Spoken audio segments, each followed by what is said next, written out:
안녕하십니까. 지난주에 이어서 교회가 어떻게 광야로 쫓겨나게 되었는가에 대해서 계속하고 있습니다. 자, 이번 시간에는 저스티니안 황제가 고트족을 어떻게 정복하게 되었는지에 대해서 계속 살펴보겠습니다. 자, 508년의 승리 이후에 30년이 지난 때에 교황권은 저스티니안, 그러니까 이 사람은 유스티니아누스라고도 하기도 합니다. 저스티니안에 의해서 이 땅에서의 지상권을 가진 존재로 높여졌습니다. 무대는 이미 잘 마련되어 있었습니다. 이교의 지배를 깨뜨린 비시고트에 대한 클로스비의 508년의 승리가 각 곳에 산재해 있던 이교 신앙을 완전히 박멸하지는 못하였습니다. 30년이 지난 후에 538년에 지배권이 이교도보다 더 혹심한 박해를 자행한 신권국인 교황권으로 넘어갔습니다. 일반적으로 정교연합체는 보통 정치적 권력보다는 더 무자비한 것으로 인식되고 있습니다. 클로스비의 승리로 인해서 불이 붙은 로마 교회의 세력은 이제 모든 곳에서 꿈틀대며 움직이기 시작했습니다. 그들은 북아프리카에서는 기독교 왕국인 반달족의 평화스러운 삶을 깨뜨리고 있었고, 또한 스페인에서는 비시고트를 치기 위하여 일어나는 중에 있었습니다. 밀마는 모든 곳에서 그 성직자들은 중보자와 조약의 협상자 또는 도시의 항복이나 반란의 대행자로 그 세력을 키워가고 있었다라고 말하고 있습니다. 자, 교회가 어떻게 광야로 쫓겨났는가에 관하여 지금 계속해서 살펴보고 있습니다. 저스티니안은 교황권의 규정이 자신의 영토 안에서 보편적으로 적용되도록 하였습니다. 그는 532년에 사도들의 신앙을 유지한 교회를 1260년 동안이나 핍박하는 근거를 제공한 그 유명한 칙령을 내렸습니다. 자, 우리는 여기에서 중요한 연대들인 532년, 그리고 533년, 그리고 538년에 각각 어떤 사건들이 일어났는지를 알 필요가 있습니다. 황제가 모든 사람을 위한 신조를 규정하였는데 이 신조는 곧 천주교의 가르침이었습니다. 이에 관하여 교황은 그 어떤 이의도 제기하지 않았습니다. 이로써 이교의 지배는 그 종말을 고하였습니다. 하지만 이교보다도 사도들의 원시 기독교에 더 큰 타격을 입히며 지성을 더욱 파괴하는 통치자가 그 자리를 대신하였습니다. 532년에 반포된 저스티니안 황제의 칙령은 당시에 그 통치 아래에 있던 제국의 전 영토에 걸쳐서 시행되었습니다. 자, 아키발드 보호는 저스티니안의 칙령에 관하여 이렇게 말하고 있습니다.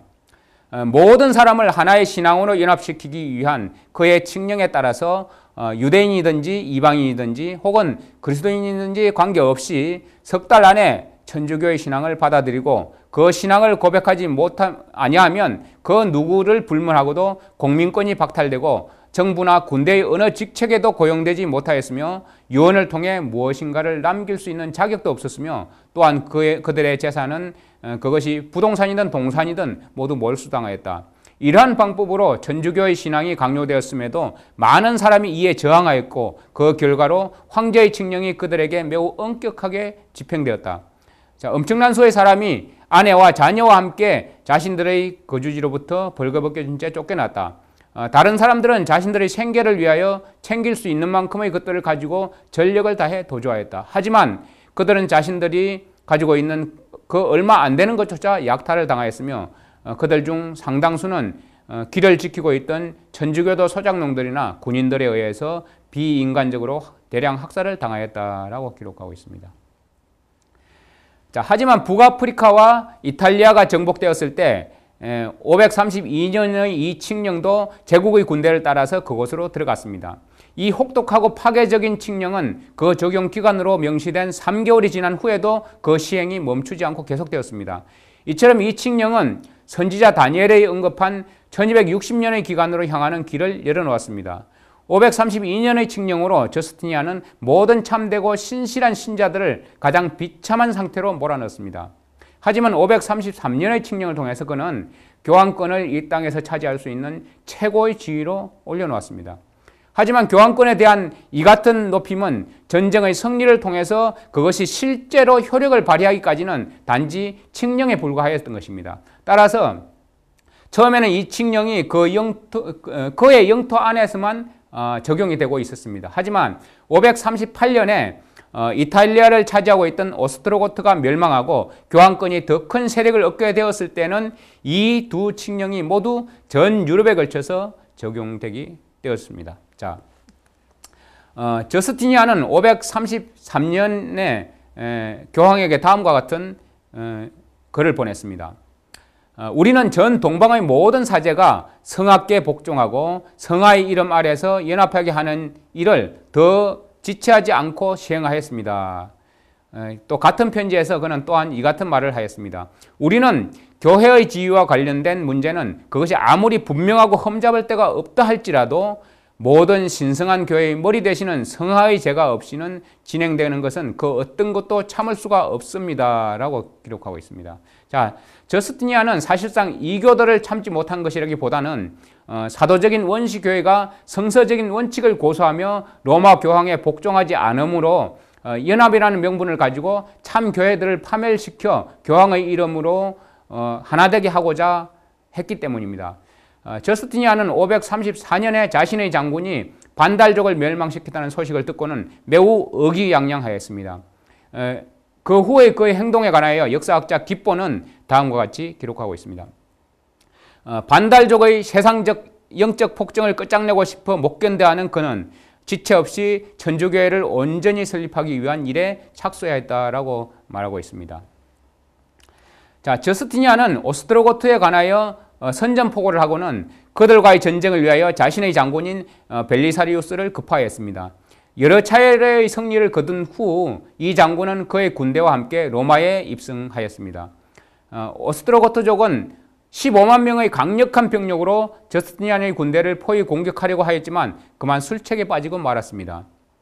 그들은 그 도시를 향해 더는 전진할 수가 없었고 뒤에서는 저기에 찬 백성들이 그들의 풀을 죽이고 있었습니다.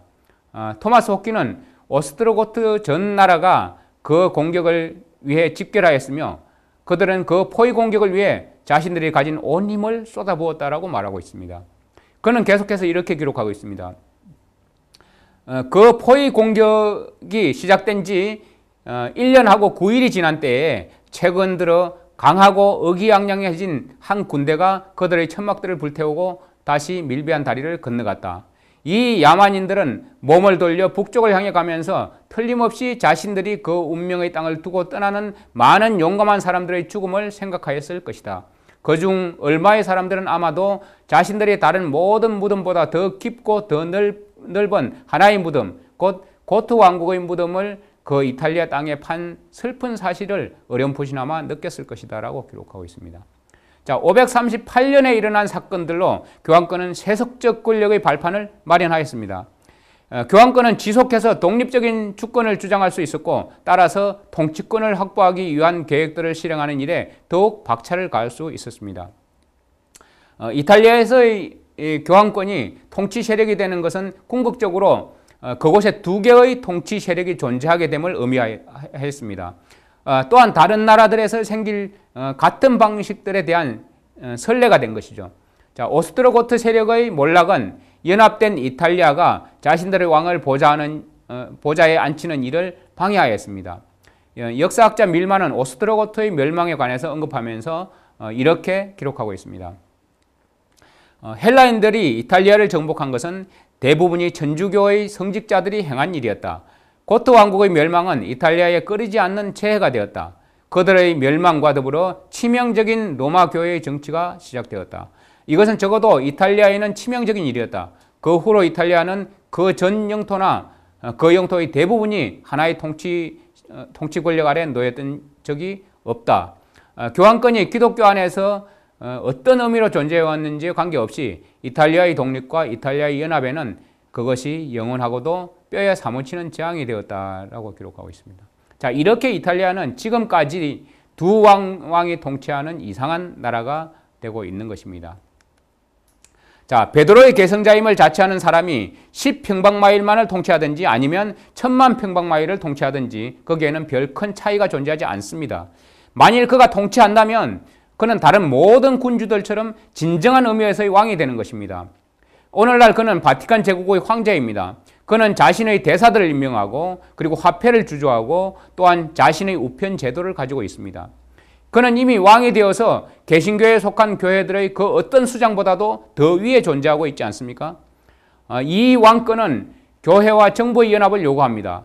그리스도께서는 이러한 왕국을 특별히 정죄하셨습니다. 저스티니안은 교황이 모든 거룩한 교회의 머리라고 선언하였습니다.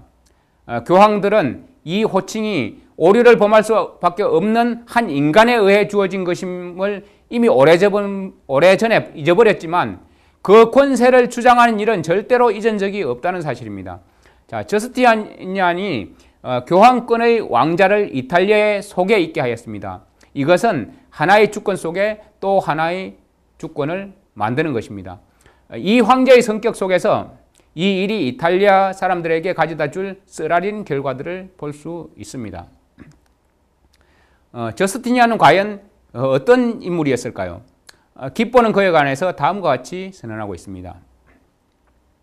저스티니안의 치세는 지속적이면서도 다양한 형태의 박해가 시행된 시기였다. 그는 법률들을 제정하고 그것들을 집행하는 일에 있어서 게으르고 나태했던 자신들의 전임자들을 훨씬 능가하였다. 그는 모든 이단에게 석 달이라는 짧은 기간을 주면서 그들로 회심과 추방 둘 중 하나를 선택하도록 하였다. 그 기간이 다 지날 때까지 여전히 결정을 내리지 못하고 있던 사람들은 그의 철권 통치하에서 자신들의 사회적 혜택뿐만 아니라 인간과 그리스도인으로서의 생득권까지 박탈당하였다라고 기록하고 있습니다. 교황권은 항상 자신들의 전통이 성경과 같은 권위를 가지고 있음을 주장해 왔습니다. 교황권은 사람의 눈 같은 눈이라고 표현하는 다니엘서 7장 8절을 그런 눈을 가지고 있는 더욱더 강력한 권세를 얻기 위하여 부르짖고 있었습니다. 자, 이 세력은 적시로 자신의 진노를 이탈리아로 도피해 있던 사람들에게로 향하였습니다.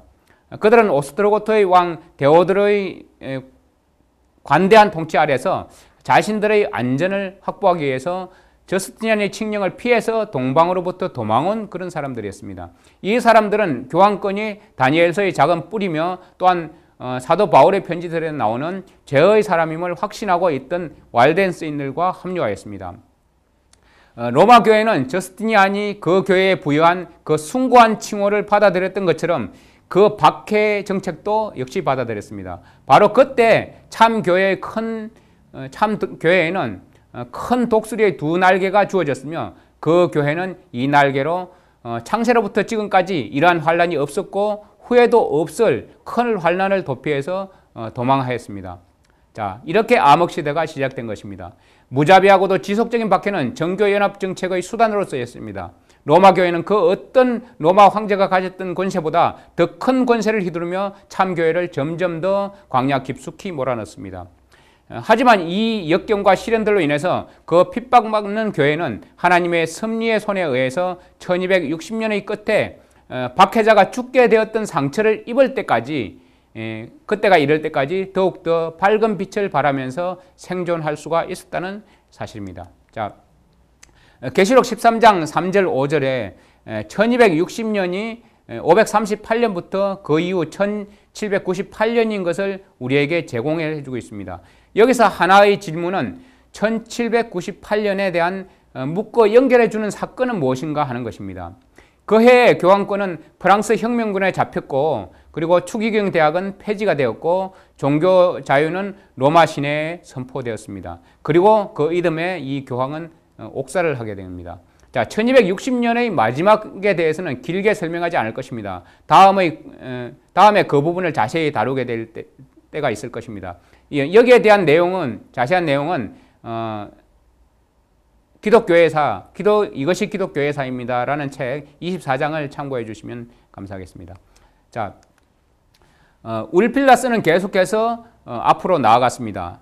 울필라스가 그 존재를 무시하고 그 가르침들을 북쪽의 유랑민들에게 전하기를 거부했던 그 황제들의 교회인 로마 교황의 교회가 후에 울필라스와 같은 신앙을 고백했던 나라들을 멸망시켜버렸습니다. 그들이 정복당한 것은 신약의 가르침이나 그 어떤 선교적 노력에 의한 것이 아니라 칼에 의한 것이었습니다. 고트 사람들은 자신들의 독립적 역할을 상실하긴 했지만 그럼에도 여전히 살아남았습니다. 그들은 피지배자의 위치에 있었음에도 채찍질과 함께 가르쳐진 그 원인불명의 이상한 로마의 신앙고백 조항들에 관하여 그 어떤 호의도 드러내 보이지 않았습니다. 전쟁 무기들을 모두 압수당한 그들은 그 세력이 신속히 확장되고 있던 프랑크인들에게 아주 손쉬운 먹이가 되었습니다. 그럼에도 우리는 역사 속에서 그들의 후손들이 이 예언과 예수님의 믿음 속에 나타나 있는 사람들의 말을 경청하였을 때 그들 중에 일어난 그 고무적인 운동들을 볼 수 있습니다. 자, 울필라스의 정신과 능력이 다른 사람들 속에서 발견될 때 드디어 새벽동이 트기 시작했습니다. 이 사람들은 때가 이르렀을 때 다시 한번 성경이 그리스도의 삶과 믿음의 중심으로 높임을 받게 하는 일에 그 자신을 들였습니다. 자, 다음 이 시간부터는 이제 본격적으로 시작된 광야로 쫓겨난 교회를 볼 것입니다. 다음 이 시간에는 디누트와 웨일즈 교회에 대해서 살펴볼 것입니다. 우리는 그들이 당하는 박해와 고난을 살펴보면서 슬퍼할 필요가 결코 없습니다. 그들의 주님을 향한 단순한 신앙은 지금 우리에게 주어진 복음의 진수를 물려주었기 때문에 매우 고귀하고 값진 것이며 이 마지막을 사는 우리에게 힘과 용기를 가져다 줄 것입니다. 여러분이 이제 성경과 역사의 사건들을 살펴보면서 알게 된 진실이 더 흥미진진할 것입니다. 이제부터는 그 모든 역사적 진실들이 여러분의 그간의 오리와 오해들을 몰아낼 수 있기를 간절히 바라는 마음입니다. 여러분, 다음 이 시간에 여러분과 함께 다시 찾아뵙도록 하겠습니다. 다음 이 시간에 뵙겠습니다. 감사합니다.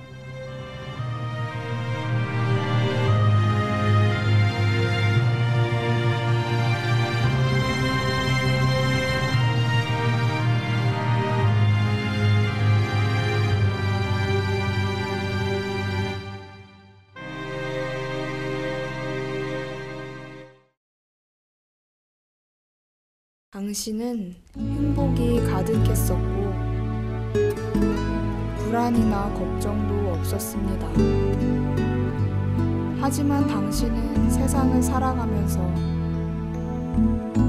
쉼이 없음을 느끼기 시작했습니다. 잊혀지거나 부족해선 안 되었고 나를 더 나타내야 했으니까요. 그래서 우리는 기다립니다. 다시 찾은 그때의 행복을, 순수함이 묻어있는 그 행복을 우리와 함께 당신도 찾을 수 있도록 우리는 당신을 기다립니다. 생애비 바이블 카페